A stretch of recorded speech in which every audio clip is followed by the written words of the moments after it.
नमस्कार दोस्तों, मैं शिवानी वर्मा लोकगीत चैनल में आप लोगों का स्वागत है दोस्तों। और आज मैं लेकर आई हूँ आप लोगों के बीच में एक प्यारा सा बहुत ही पुराना और दर्द भरा गारी गीत है। तो आप लोग ज़रूर सुने इस गारी गीत को। बहुत ही पुराना गारी गीत है, तो सुने आप लोग और बताइए कमेंट बॉक्स में आप लोगों को कैसा लगा। तो आइए सुनिए प्यारा सा अवधी गारी गीत।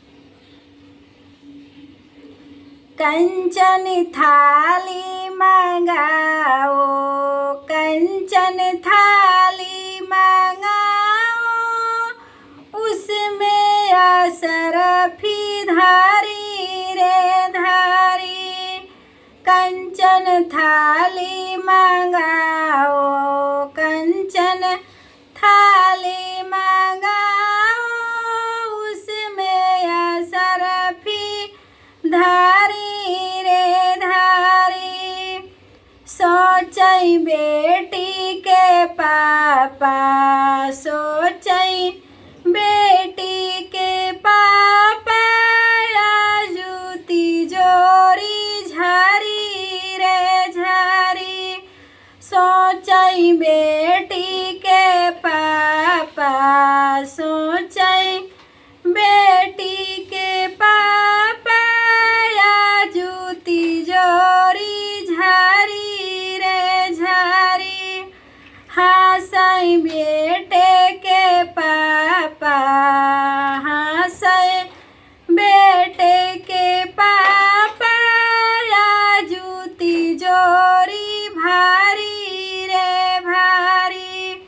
कंचन थाली मंगाओ, कंचन थाली मंगाओ, उसमें असरफी धारी रे धारी।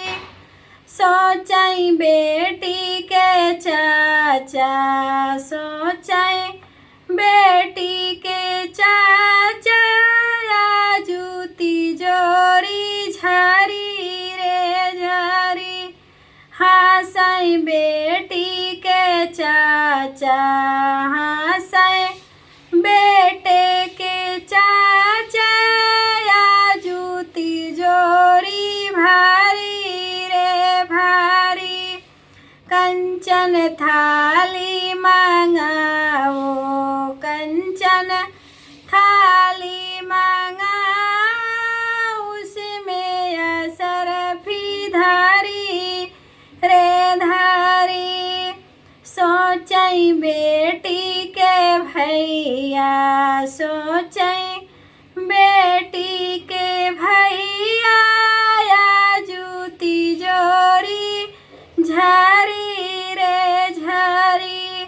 सोचई बेटी के भैया, सोचई बेटी के भैया, जूती जोरी झारी रे झारी। हंसई बेटे के भैया, हंसई बेटे के भैया, जूती जोरी भारी रे भारी। हंसई बेटे के भैया, हंसई बेटे के भैया, जूती जोरी भारी रे भारी। कंचन थाली मंगाओ, कंचन थाली मंगाओ, उसमें असरफी धारी रे धारी। सोचई बेटी के बहना, सोचई बेटी के बहना, आजू बहिनी चाली रे चाली। सोचई बेटी के दीदी, सोचई बेटी के बहना, आजू बहिनी चाली रे चाली। हंसई बेटे के दीदी, हंसई बेटे के दीदी, आजू